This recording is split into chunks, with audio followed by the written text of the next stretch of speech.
दोस्तों, मनोज की हालत उसके घर वाले देख नहीं पाते हैं और सोचते हैं कि मनोज की दूसरी शादी करवा दिया जाए।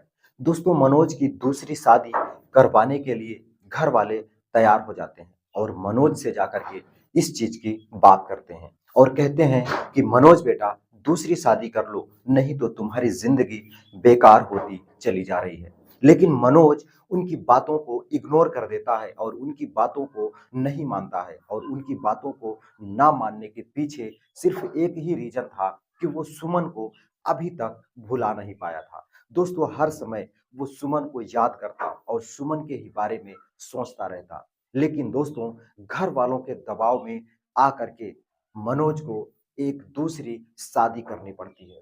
दोस्तों, दूसरी शादी जिस लड़की से करता है उसका नाम रेखा होता है। दोस्तों, रेखा बहुत ही खूबसूरत थी और बहुत ही अच्छी लड़की थी। दोस्तों, फिर धीरे धीरे समय बीतता है और रेखा को एक बच्चा उसके पेट में आ जाता है। दोस्तों, सारे परिवार वाले खुश थे, मनोज भी बहुत खुश था क्योंकि एक उसके हाथ में बच्चा आने वाला था और उसके घर में एक नन्हा खिलौना आने वाला था। लेकिन जैसे ही डिलीवरी का टाइम आता है, उसे हॉस्पिटल लेकर जाते हैं। ब्लीडिंग बहुत तेज हो जाती है, दर्द बहुत तेज हो जाता है और जब डॉक्टर उसकी चेकअप करता है, अल्ट्रासाउंड चेक करता है, तो जाकर के मनोज से सीधे कह देता है कि मनोज, मैं जच्चा और बच्चा में से किसी एक को ही बचा सकता हूँ। आप चाहो तो बच्चे को मैं बचा लूं या आप चाहो तो बच्चे को मार दूं और आपकी वाइफ रेखा को बचा लूं। दोस्तों, मनोज के पैरों तले जमीन खिसक जाती है और वह सोचने लगता है कि मैं किसको बचाऊं। और तभी उसकी जो पत्नी रेखा होती है, वो कहने लगती है कि मेरे बच्चे को बचा लो, मुझे नहीं जीना है। दोस्तों, इतना सुनने के बाद मनोज तो रोने लगता है और कहता है, नहीं डॉक्टर साहब, मेरी वाइफ रेखा को बचा लो, बच्चा तो फिर आ जाएगा। तभी एक और औरत आ जाती है और उसने जब उसको देखा तो रेखा कहने लगी कि अब तो मुझे बिल्कुल भी नहीं जीना है, आप मेरे बच्चे को बचा लो, मुझे बचाने की कोई जरूरत नहीं है। नमस्कार दोस्तों, मेरा नाम है शिव भगवान। स्वागत करता हूं एक और नई कहानी में। दोस्तों, आज की कहानी आपको इतना ज्यादा इमोशनल कर देगी और कितना ज्यादा आपको सोचने पर मजबूर कर देगी कि कैसे एक माँ अपने बच्चे के लिए अपनी जिंदगी को दांव पे लगा देती है। दोस्तों, आगे चलते हैं और कहानी में आपको पूरा डिटेल से बताते हैं, लेकिन उससे पहले अगर इस चैनल पर आप नए हो तो चैनल को सब्सक्राइब करके वीडियो को लाइक कर दो, जिससे मेरा काफिला और मेरा हौसला बढ़ता रहे और मैं आप तक अच्छी सी अच्छी कहानियां लेकर के आता रहूं। दोस्तों, ये बात है लगभग 5 साल पहले की। दोस्तों, 5 साल पहले मनोज नाम का एक लड़का होता है और वह अपने माँ बाप का इकलौता लड़का होता है। दोस्तों, मनोज अपने माँ बाप का इकलौता लड़का होता है और पढ़ाई करने में बहुत ही अच्छा था।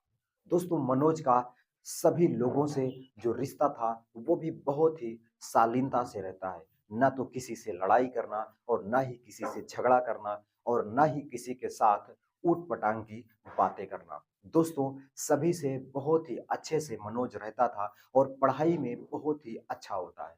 दोस्तों, उसके माँ बाप हमेशा यही चाहते थे कि बस मनोज की शादी हो जाए और मनोज का एक दो लड़के हो जाए तो मेरी जो पीढ़ी है वो आगे बढ़ जाएगी।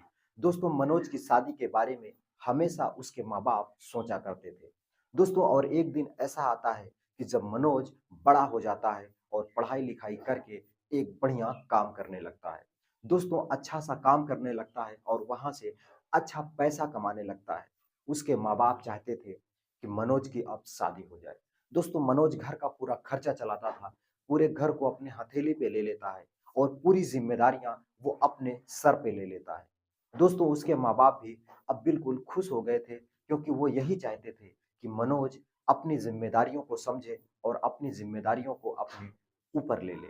दोस्तों, अब ऐसा हो चुका था तो उसके माँ बाप उसके लिए एक लड़की ढूंढते हैं और सोचते हैं कि मनोज की शादी हो जाए। दोस्तों, लड़की देखने जाते हैं और लड़की को जब वो लोग देखते हैं तो बड़े ही खुश हो जाते हैं क्योंकि वो लड़की बहुत ही खूबसूरत और बहुत ही सुशील और बड़ी ही ईमानदार थी। दोस्तों, इतनी सीधी कोई लड़की आज के जमाने में मिलना मुश्किल है। दोस्तों, वो लोग लड़की के बात करते हैं और लड़की के बारे में जानते हैं तो बहुत ही अच्छा लगता है और वो आकर के मनोज से सारी बात बताते हैं कि बेटा ऐसे ऐसे एक लड़की है और तुम्हारी शादी उसी लड़की से मुझे करना है। दोस्तों मनोज कहता है जैसे आप लोगों की मर्जी, अगर आप लोग जिस लड़की को देख कर आए हैं मैं मना नहीं कर सकता।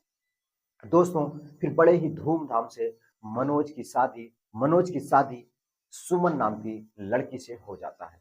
दोस्तों सुमन बहुत ही खूबसूरत थी और जब मनोज के पास आती है, मनोज के घर आती है, तो मनोज उसे देख करके मंत्रमुग्ध हो जाता है।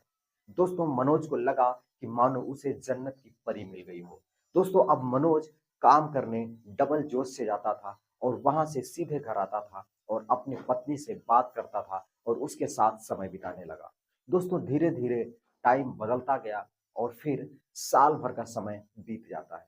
दोस्तों एक साल का समय कब बीत गया ना तो मनोज को पता चला और ना ही सुमन को पता चला, क्योंकि सुमन बहुत ही अच्छी लड़की थी। जब मनोज ड्यूटी पे चला जाता तो वो घर का सारा काम करती और घर का सारा जिम्मेदारियां अपने सर पर ले लेती और अपने माँ बाप यानी कि जो उनके सास और ससुर थे उनका भरपूर ख्याल रखती।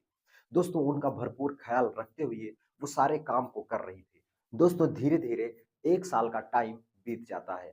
दोस्तों एक साल का टाइम बीत जाता है लेकिन अभी तक घर में कोई खुशियां नहीं आई थी। दोस्तों उसके माँ बाप यही चाहते थे कि बहुत ही जल्द मेरा परिवार बड़ा होगा और मेरा वंश आगे बढ़ेगा, लेकिन सुमन को अभी कोई बच्चा नहीं हो रहा था और धीरे धीरे 2 साल का टाइम और बीत जाता है। दोस्तों 3 साल का टाइम, शादी का 3 साल बीत जाता है लेकिन फिर भी मनोज और उसकी पत्नी को कोई भी बच्चा नहीं था। दोस्तों उसके घर वाले अब मनोज से बोलने लगे थे कि बेटा मुझे बच्चा चाहिए, और मनोज भी चाहता था कि मेरा वंश आगे बढ़े और सुमन भी चाहती थी, लेकिन वो दोनों क्या करते, क्योंकि ना तो सुमन का कोई बच्चा हो रहा था और मनोज चाह भी रहा था लेकिन फिर भी कोई बच्चा नहीं आ रहा था। दोस्तों ऐसे में क्या होता है कि लोग सुमन को कुछ उल्टा सीधा बोलना शुरू कर देते हैं। कहते हैं ये बाझिन है और इसको कभी भी बच्चा नहीं होगा और ये तो कुलच्छनी है। दोस्तों ऐसे ऐसे उसको बहुत सारा ताना देने लगते हैं और धीरे धीरे सुमन उन तानों से परेशान हो जाती है और मनोज से बताने लगती है। दोस्तों मनोज भी ज्यादा कुछ नहीं कहता और कहता है इसमें मैं क्या कर सकता हूँ, अगर बच्चा नहीं हो रहा है तो लोग हैं ये तो उल्टा सीधा बोलेंगे ही, उनकी बातों पर ध्यान ना दे करके हम अपने काम पर ध्यान दें तो ज्यादा अच्छा है। लेकिन सुमन इन सारी बातों को सहते सहते थक सी जाती है और एक दिन मनोज के घर को छोड़ करके निकल जाती है।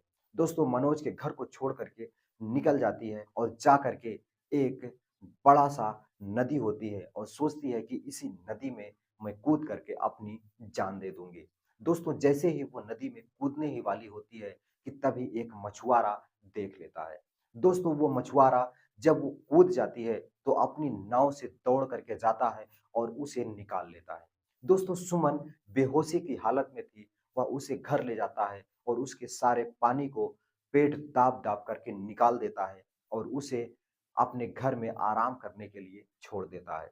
दोस्तों शाम को जब आता है तो सुमन को होश आ जाती है और सुमन अपनी आंखें खोलती है तो वो एक अजनबी के घर में अपने आप को पाती है, तो वो बड़ी चिंता में हो जाती है। लेकिन वो मछुआरा उसे कहता है कि चिंता करने की कोई बात नहीं है, बहन तुझे कहाँ जाना है, तेरा घर कहाँ है और तू क्यों इस नदी में कूद करके जान देने वाली थी, ये सारी बात बताओ, मैं तुम्हें तुम्हारे घर जरूर पहुंचा दूंगा। दोस्तों सुमन कहने लगती है कि मुझे अपने घर नहीं जाना है, मैं अपनी जिंदगी से परेशान हो चुकी हूँ और इसीलिए तो मैं यहाँ पर मरने आई थी, आपने मुझे क्यों बचा लिया, अगर आपने मुझे नहीं बचाया होता तो ज्यादा अच्छा होता, आज मैं इस दुनिया में नहीं रहती तो उन सारे तानों को कभी भी मेरे कानों में नहीं सुनाई देता। दोस्तों वो कहने लगता है कि बात क्या है, पूरी बात बताओ। तो दोस्तों सुमन सारी बात उस मछुआरे से बताती है। अब आप ही बताओ भैया, क्या किसी के हाथ में है कि बेटा पैदा कर ले या बेटी पैदा कर ले, जिसको जो होना है वो तो होगा ही, उसमें किसी का बस नहीं चलता है। दोस्तों ऐसे में वो मछुआरा उसे कहता है कि बहन चिंता करने की कोई बात नहीं, घर नहीं जाना है तो मत जाओ, लेकिन जिंदगी से हार करके मर जाना ये भी ठीक नहीं है, तुम हमारे साथ रहो, और मैं तुम्हें बहन की तरह रखूंगा। दोस्तों, सुमन मछुआरे के साथ रहने लगती है और बहन की जैसा पूरा काम करती है। और मछुआरा कहता है कि बहन, मैं तुम्हारी दूसरी शादी कर दूंगा और तुम वहां चैन से रहना। लेकिन वो मना कर देती है और कहती है कि मुझे शादी नहीं करना है, क्योंकि मैं अपने पति मनोज से बहुत प्यार करती हूँ। मैं यही चाहती हूँ कि किसी तरीके से उनकी शादी हो जाए और उनको एक बेटा हो जाए। फिर उसके बाद मैं उनसे मिलने उनके घर जरूर जाऊंगी। दोस्तों, सुमन अब मछुआरे के साथ रहने लगती है, क्योंकि थोड़ी ही दूर पर उसका गांव था। कुछ ही किलोमीटर का अंतराल था इस गांव और उस गांव में। दोस्तों, सुमन अब यहाँ पे रहती और बीच बीच में पता करवाती कि क्या उसका पति मनोज ने शादी की या नहीं की। दोस्तों, 5 साल का टाइम बीत जाता है और फिर मनोज के घर वाले उसे बार बार यही दबाव दे रहे थे कि बेटा शादी कर लो, और जब तक तुम शादी करके एक बेटा नहीं हो जाता, हमारा वंश आगे नहीं बढ़ेगा, हमारी पीढ़ी आगे नहीं बढ़ेगी। दोस्तों, मनोज परेशान हो जाता है और घर वालों के दबाव में आकर के एक रेखा नाम की लड़की से शादी कर लेता है। दोस्तों, रेखा भी बहुत ही सुशील और बहुत ही खूबसूरत थी। और फिर धीरे धीरे उन दोनों में प्यार होता है और फिर दोनों में जो रिश्ता था वो बढ़ने लगता है और 2 साल के बीच में रेखा एक बेटे को जन्म देती है। दोस्तों, रेखा के पेट में एक बेटा आ जाता है और एक बच्चा आ जाता है और उसे डॉक्टर के पास लेकर के जाते हैं। तो डॉक्टर सारी बात बताता है कि रेखा प्रेग्नेंट हो चुकी है और बहुत ही जल्द आपको खुशखबरी मिलने वाली है। दोस्तों, फिर धीरे धीरे प्रेगनेंसी का टाइम आता है और उसको अस्पताल लेकर के जाते हैं। और जैसे ही वहां पे डॉक्टर रेखा का चेकअप करता है तो ब्लडिंग तेज हो रही थी, पेट दर्द बढ़ता जा रहा था। तो डॉक्टर ने कहा कि जच्चा बच्चा में से एक को आपको चुनना होगा, या तो बच्चा आप बचा लो या तो इसके माँ को बचा लो। दोस्तों, ये जिम्मेदारियां मनोज के ऊपर दे दी जाती हैं कि अब आप ही बताओ दोनों में से आपको किसे बचाना है। दोस्तों, मनोज सोचता है कि मुझे किसे बचाना है। वो झट से कहता है कि मेरी पत्नी को बचा लो, मुझे बच्चा नहीं चाहिए। दोस्तों, लेकिन रेखा वहीं रहती है और रेखा कहने लगती है कि मुझे जी करके क्या फायदा, मैं तो अपने बच्चे को बचाना चाहती हूँ। दोस्तों, बच्चे का नाम सुनने के बाद डॉक्टर भी रोने लगता है और मनोज भी रोने लगता है। और मनोज कहता है, नहीं डॉक्टर, इसकी बातों पर मत आइएगा, मुझे मेरी पत्नी चाहिए, मुझे बच्चा नहीं चाहिए। दोस्तों, तभी सुमन आ जाती है और सुमन इन सारी घटना को सुनती है तो वो रोने लगती है और जा करके रेखा के सिरहाने बैठ जाती है और उसके सर को अपने गोदी में लेकर के कहती है कि बहन, बच्चे तो बहुत आएंगे, लेकिन तुम अगर ठीक रही तो सब कुछ सही हो जाएगा। दोस्तों, वो जो रेखा होती है वो नहीं पहचानती, तो वो मनोज सारी बात बताता है कि कैसे इनकी ही पत्नी ये है जो आज से लगभग 5 साल पहले घर छोड़ करके चली गई थी। आज इतने दिनों के बाद आई है और इस कंडीशन में आई है कि जहाँ पे ना तो हम इसका स्वागत कर सकते हैं और ना ही हमारे पास स्वागत करने के लिए कुछ है। और इस सिचुएशन में जहाँ पे हम लोग जिंदगी और मौत से लड़ रहे हैं। दोस्तों, रेखा जब सुमन को देखती है तो पहचान जाती है और समझ जाती है कि इसका भी दिल बहुत ही नेक है और बहुत ही सुशील है।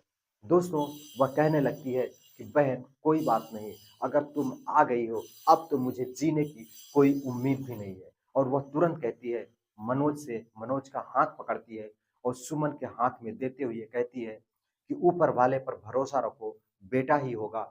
बेटा की ही आपको चिंता थी तो जरूर बेटा ही होगा, मुझे जी करके क्या फायदा, मैं तो आपको सिर्फ बेटा देने आई थी। दोस्तों, इतना कहने के बाद वो कहती है कि डॉक्टर, मुझे मत बचाना, मेरे बच्चे को बचा लेना। एक माँ अपने बच्चे को अपने सामने मरता देख नहीं सकती। दोस्तों, डॉक्टर भी रोने लगता है और जा करके ऑपरेशन करता है। सच में उसे बेटा होता है और वहीं पर रेखा की मौत हो जाती है। दोस्तों, रेखा मर जाती है लेकिन अपने बच्चे को जन्म दे देती है। और वही बच्चा जो आज सुमन और मनोज दोनों के हाथों में देते हुए कहती है कि इसका भरपूर जिम्मेदारियां निभाना और इसे पढ़ा लिखा करके एक आईएएस बनाना। दोस्तों, रेखा की मौत हो जाती है और वो बच्चा मनोज और सुमन को मिल जाता है। दोस्तों, इतनी सी थी ये कहानी। अगर आपको अच्छी जरा सा भी लगी हो तो इस वीडियो को लाइक करके चैनल को जरूर सब्सक्राइब कर लीजिएगा। मैं मिलता हूं फिर किसी नई कहानी के साथ। तब तक के लिए दोस्तों, नमस्कार।